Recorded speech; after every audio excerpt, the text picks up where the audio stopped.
Hello दोस्तों, I am your host Rajat and welcome back to our channel. Today I'm gonna talk about the movie name called Sinister Seduction and let's start the movie. कहानी की शुरुआत होती है और हम mark नाम के एक आदमी को जॉगिंग करते हुए देखते हैं। तभी उसके सामने एक आदमी आ जाता है और चाकू मारकर उसका मर्डर कर देता है। इसके बाद हम मार्क की पत्नी शैरन को देखते हैं जो अपने पति के मरने पर काफी दुखी होती है क्योंकि शैरन अपने बुरे दौर से गुजर रही होती है क्योंकि हाल ही में उसने अपने पति को खोया होता है और सब लोगों को उसके अफेयर के बारे में भी पता चल गया होता है। इसी वजह से उसके बिजनेस में भी उसे काफी लॉस हो रहा होता है। फिर शैरन से उसका डिटेक्टिव फ्रेंड बांस मिलने आता है और वो ही मार्क के मर्डर केस पर काम कर रहा होता है। बांस और शैरन दोनों बचपन से अच्छे दोस्त होते हैं। बांस शैरन को लाइक करता है लेकिन शैरन उसमें इंटरेस्टेड नहीं होती। दूसरी ओर स्कूल में ब्रेंट नाम का लड़का शैरन के बेटे एंथनी को परेशान करता है। तभी वहां डीलन नाम का एक और लड़का आ जाता है और उसे देखकर ब्रेंट वहां से चला जाता है। तभी वहां मेगन नाम की एक लड़की आती है। एंथनी मेगन को लाइक करता है लेकिन उसके अंदर मेगन को बोलने की हिम्मत नहीं होती। ये देखकर डीलन एंथनी को मेगन से इंट्रोड्यूस करवाता है। डीलन एंथनी को ग्राउंड में फुटबॉल खेलने के लिए लेकर जाता है। वहाँ ब्रेंट भी होता है और वो रूल तोड़कर एंथनी को हिट कर देता है। ये देखकर कोच उसे गेम से आउट कर देता है। ग्राउंड में भी डीलन एंथनी की हेल्प करता है और जब दोनों बॉयज रूम में होते हैं एंथनी डीलन से पूछता है वो उसकी इतनी हेल्प क्यों कर रहा है। डीलन एंथनी से कहता है मुझे पता है तुम्हारे डैड की हाल ही में डेथ हुई है और मैं तुम्हारा दर्द समझ सकता हूँ क्योंकि 2 साल पहले मैंने भी अपने डैड को खोया था। एंथनी अब अपना लॉकर चेक करता है तो उसके सारे कपड़े वहां नहीं होते बल्कि किसी ने उसके सारे कपड़े टॉयलेट में डाल दिए होते हैं। एंथनी डीलन से कहता है ये काम सिर्फ ब्रेंट ही कर सकता है। दोनों में अब काफी अच्छी फ्रेंडशिप हो जाती है। डीलन एंथनी को अपने घर लेकर आता है और अपनी मोम से कहता है उसने आज घर में पार्टी रखी है। ये सुनकर उसकी मोम खुश हो जाती है क्योंकि अब वो सोशलाइज होने लग गया है। अब उसी रात एंथनी के घर में पार्टी होती है। डीलन वॉशरूम ढूंढ रहा होता है लेकिन गलती से वो शैरन के रूम में आ जाता है। यहाँ वो एंथनी की फैमिली फोटो देखता है। तभी वहाँ शैरन आ जाती है। दोनों एक दूसरे से बात करते हैं और सीन यही कट हो जाता है। कुछ दिनों बाद डीलन शैरन की प्रॉपर्टी देखने आता है क्योंकि वो एक रियल एस्टेट एजेंट होती है और ये घर भी उसी का होता है। वो इस घर को इसलिए सेल करना चाहती थी क्योंकि उसे इस घर में मार्क की याद आती है। डीलन उससे कहता है मेरे अंकल इस घर को बाय करना चाहते हैं। फिर एक दिन फुटबॉल मैच में एंथनी ब्रेंट से अच्छा परफॉर्म करता है। ये देखकर ब्रेंट गुस्सा हो जाता है इसलिए वो लॉकर रूम में आकर एंथनी कपड़े फिर से टॉयलेट में डालने के लिए जाता है लेकिन इस बार एंथनी के लॉकर में ताला लगा होता है। तभी वहां डीलन आ जाता है और वो ब्रेंट को एंथनी से दूर रहने की वार्निंग देता है।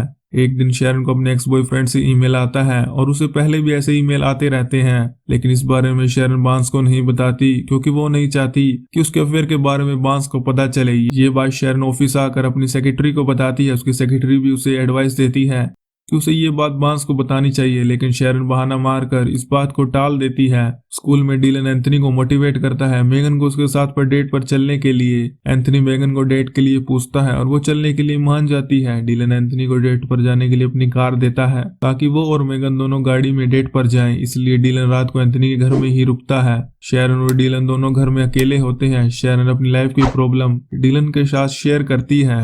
दूसरी ओर एंथनी और मेगन की डेट भी काफी अच्छी जा रही होती है और दोनों किस भी करते हैं। जब शैरन बाथरूम में नहा रही होती है तो डीलन भी वहां आ जाता है लेकिन शैरन उसे ऐसा करने के लिए मना नहीं करती और दोनों इंटीमेट हो जाते हैं और यहीं से दोनों का अफेयर शुरू होता है। कुछ देर बाद एंथनी भी डेट से वापस आ जाता है और डीलन अपनी कार लेकर घर आ जाता है। फिर हमें उसका घर दिखाया जाता है जो काफी बुरी हालत में होता है क्योंकि जैसा लाइफस्टाइल वो दूसरों को दिखा रहा था वैसा उसके पास कुछ नहीं होता और हमें ये भी पता चलता है जो ईमेल शैरन को आ रहे थे वो कोई और नहीं डीलन ही भेज रहा था।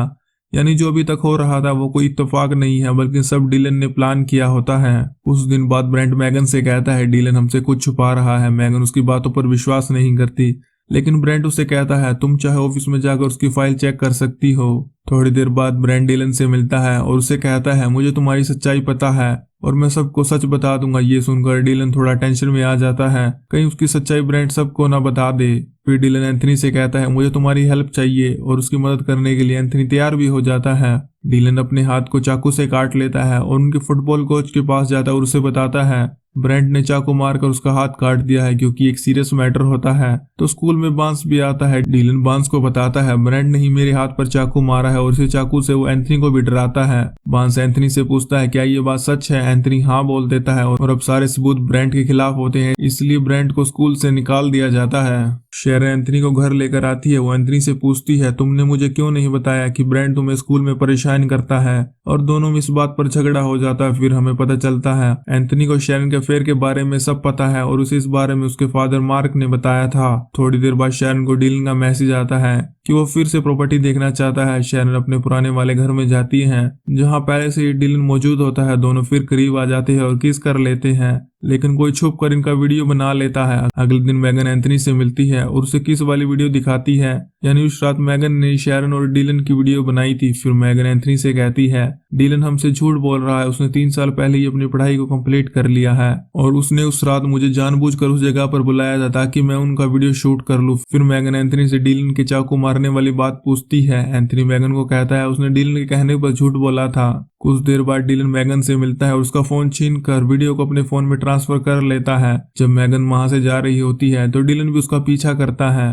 थोड़ी देर बाद शेरन को पता चलता है किसी ने उसकी और डीलन की वीडियो बनाकर इंटरनेट पर अपलोड कर दी है। ये देखकर वो टेंशन में आ जाती है। तभी डोर की बेल बजती है और दरवाजे पर बांस होता है और वो उसे कहता है मुझे मार के मर्डर केस से हटा दिया गया है क्योंकि केस से रिलेटेड उसने अभी तक कोई सबूत नहीं जुटाए हैं। इसके बाद शेरन बांस को वीडियो वाली बात बताती है और उन ईमेल्स के बारे में भी बताती है जो उसे आ रहे थे। शेरन ने बांस को पहले ये बात नहीं बताई होगी, इसलिए वो गुस्सा होकर वहां से चला जाता है। फिर एंथनी को मैगन का मैसेज आता है। वो उसे डीलन के घर बुलाती है। जब एंथनी वहां जाता है तो वहां कोई नहीं होता, लेकिन डीलन एंथनी पर पीछे से अटैक कर देता है। यहाँ हमें पता चलता है डीलन ने ही मैगन के फोन से मैसेज करके उसे यहाँ बुलाया होता है। फिर डीलन मैगन के फोन से मैगन बनकर शेरन को मैसेज करता है कि एंथनी आज उसके घर ही रुकेगा। रात में शेरन को अपने एक्स बॉयफ्रेंड का ईमेल आता है जो शेरन को अपने घर मिलने के लिए बुला रहा होता है। जाने से पहले शेरन कॉल करके बांस को भी बताती है। दरअसल ये ईमेल डीलन ने ही किया होता है। इसके बाद शेरन उस घर में जाती है और वहां डीलन को देखती है। डीलन यहाँ शेरन को सारी सच्चाई बताता है। एक्चुअली शेरन का पहले जिस आदमी के साथ अफेयर हुआ था वो कोई और नहीं डीलन के डैड थे, और जब इस अफेयर के बारे में सबको पता चल गया तो उसके डैड ने सुसाइड कर ली थी और डीलन उसके डैड की मौत का जिम्मेवार शेरन को ही मानता है, इसलिए वो शेरन से रिवेंज लेना चाहता है। डीलन उसे ये भी बताता है उसने ही मार्क का मर्डर किया था और वो शेरन को चाकू देकर सुसाइड करने के लिए कहता है और उसे धमकी देता अगर उसने ऐसा नहीं किया तो वह एंथनी को जान से मार देगा। लेकिन शेरन ऐसा कुछ नहीं करती। वो डीलन के पैर पर चाकू मारकर वहां से भागने लगते हैं। तभी वहां बांस आ जाता है। शेरन बांस को सब एक्सप्लेन करती है। बांस डीलन को अंदर ढूंढता है लेकिन वो वहां नहीं होता। दूसरी ओर जब एंथनी को होश आता है तो वो खुद को जंगल में एक पेड़ से बंधा हुआ पाता है और मैगन भी उसके साथ बंधी होती है। दोनों एक दूसरे की हेल्प से खुद को छुड़वा लेते हैं। इसी दौरान शेरन बांस के साथ डीलन के घर पहुंचती है लेकिन वो वहां नहीं होता। फिर दोनों एंथनी को ढूंढते हुए जंगल में जाते हैं। डीलन जंगल में बांस पर हमला कर देता है, उसे मारकर बेहोश कर देता है। डीलन बांस की गन लेकर शेरन के ऊपर तान देता है। तभी वहां एंथनी आ जाता है। वो उसे समझाने की कोशिश करता है लेकिन मैगन चुपके से डीलन पर हमला कर देती है और शेरन गन उठाकर डीलन को मारने वाली होती है, मगर एंथनी उसे रोक लेता है और यही सीन कट हो जाता है। हम शेरन और बांस को एक साथ देखते हैं और दोनों डेट करना शुरू कर देते हैं। इस इंसिडेंट के बाद एंथनी और शेरन के बीच भी रिश्ते ठीक हो जाते हैं और यही आज की हमारी मूवी का द एंड हो जाता है। और दोस्तों, आप लोगों को मूवी पसंद आई हो तो चैनल के सपोर्ट और मेरे मोटिवेशन के लिए सब्सक्राइब जरूर करना and don't forget to like the video.